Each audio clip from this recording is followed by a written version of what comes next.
This is wonderful! Double down. What can stop you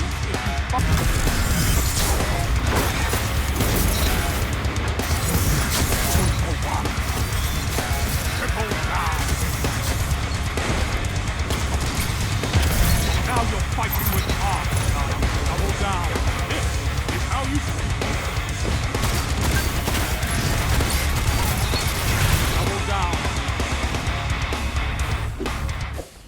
Bottom Tree Nightstalker got a huge buff in Shadowkeep, and it's now possible to put together some really cool builds. In this video, I'm going to show you one of my favorite new setups for both PvE and PvP using Bottom Tree Nightstalker.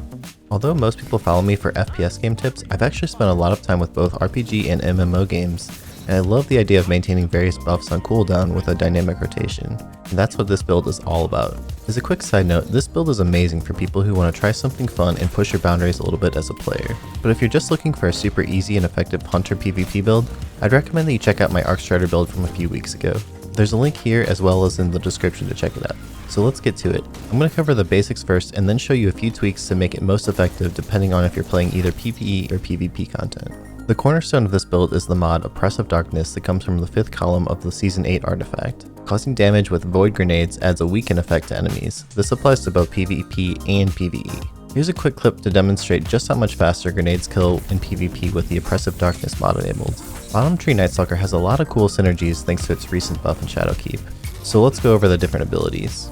We have Lockdown, which increases grenade duration. Vanish and Smoke grants invisibility to both yourself and teammates who are in the radius of your smoke bomb detonation, as well as Heart of the Pack, a buff that increases weapon haste as well as mobility, recovery, and resilience temporarily. Combat Provision grants melee ability energy while dealing damage with your grenade, and also gives you grenade energy back when you make yourself or your allies invisible with your smoke bomb. And finally, Mobius Quiver lets you rapidly shoot your shadow shot multiple times, which deals massive damage to enemies that are tethered and also creates orbs of light, and then grants the same Heart of the Pack buff that you get from your smoke grenade. This super is a little bit more useful in PvE than PvP, but there's a few cool ways to make it effective in PvP too. More on that in a few minutes. So to summarize this, your smoke bomb and grenade effectively recharge each other when they are used correctly. Because of this effect, we're going to want to pick the bottom dodge option, Gambler's Dodge, so that when we dodge near an enemy we get our smoke bomb back instantly.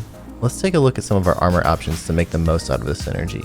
For your helmet, you're going to want to slot a Paragon mod to get your dodge back faster, and Ammo Finder for PvE or Weapon Targeting for PvP depending on which weapons you choose to go with. I'll share a few recommended options in the next section. For your gloves, you'll want another Paragon mod and Weapon Reloader mods for the two different weapons you choose to use. For example, here I'm using Enhanced Hand Cannon Loader and Shotgun Loader.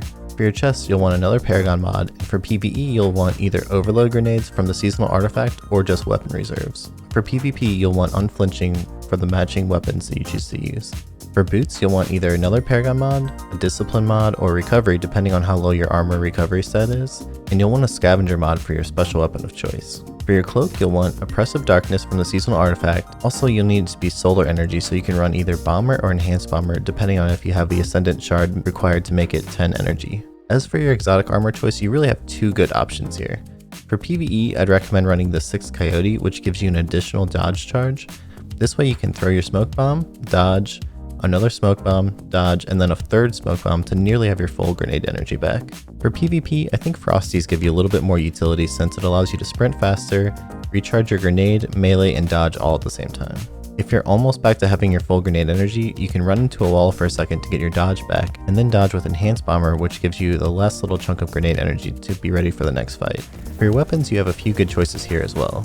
This setup works just fine with the standard meta weapon combos for PvE like Izanagi's Burden, Recluse, Wendigo, or Spike Grenade Launcher. Although for lower stakes PvE activities, I think it's a little bit more fun to run what I would recommend for your PvP loadout, which in this case is the Monte Carlo. Monte Carlo is an exotic auto rifle from Destiny 1 that was brought back into the game as a random drop in Shadowkeep. When you deal damage with Monte Carlo, it generates melee energy back and fully restores your melee charge on a kill. It also has a damage buff called Markov Chain, which works just like the perk Swashbuckler. Each kill you get with Monte Carlo gives you a damage buff which stacks up to 5 times. If you get a melee kill, you instantly get bumped up to the 5 times stack, and the buff refreshes its timer on each kill. I found many times I can get a melee kill, which then instantly procs by 5 times stacks, and you can go on an absolute tear with Monte Carlo. It's really fun to do. You also have the option of running a special weapon with the Demolitionist perk to get a little bit of your grenade energy back on kill, but for PvP I found it more useful to just run a high range Mindbender's Ambition shotgun with quick draw. The beautiful thing about the synergy is that each time you get a kill with Monte Carlo, you can then throw a smoke bomb at your feet and go invisible, which takes you off the radar, makes you harder to see, and recharges your grenade energy. So now that you know how to put this build together, let me give you a few tips on how to make it most effective. For PvE, it's pretty simple. Just throw your Oppressive Darkness grenades on a boss or yellow bar enemy to melt them really fast alongside your guns, then do a combination of dodging and throwing smoke bombs at your feet to rapidly recharge your next grenade. For PvP, it's a bit more complicated. This is the type of 200 IQ style gameplay that's difficult to master but feels so good when you pull off a really cool play.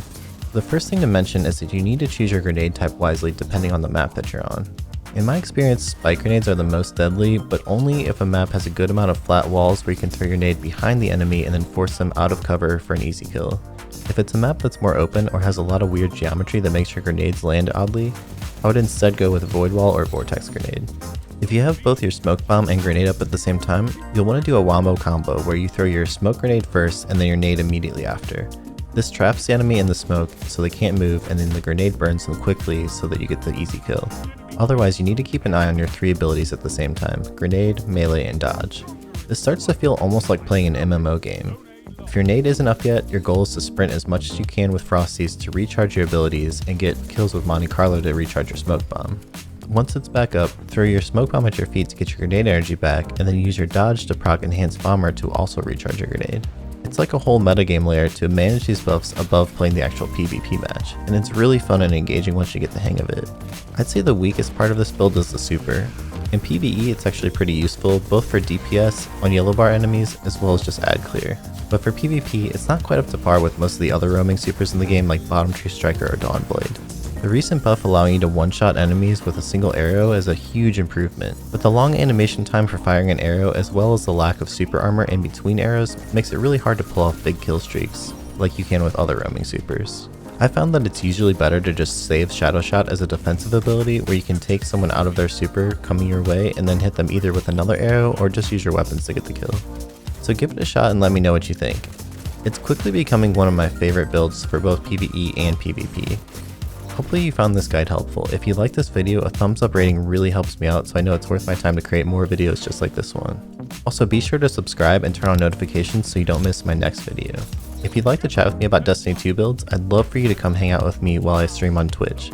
You can catch me over at Twitch at twitch.tv/pattycakespc. I tend to stream most nights of the week. I also do a lot of PvP competitive help on PC, so if you're looking to get to 2100 and beyond, just stop by and let me know. Finally, if you're looking for a great Destiny community to play Shadowkeep with, my community Discord is growing really fast and always welcoming for new members. You can find a link to join in the description. That's all for now. Catch you guys next time.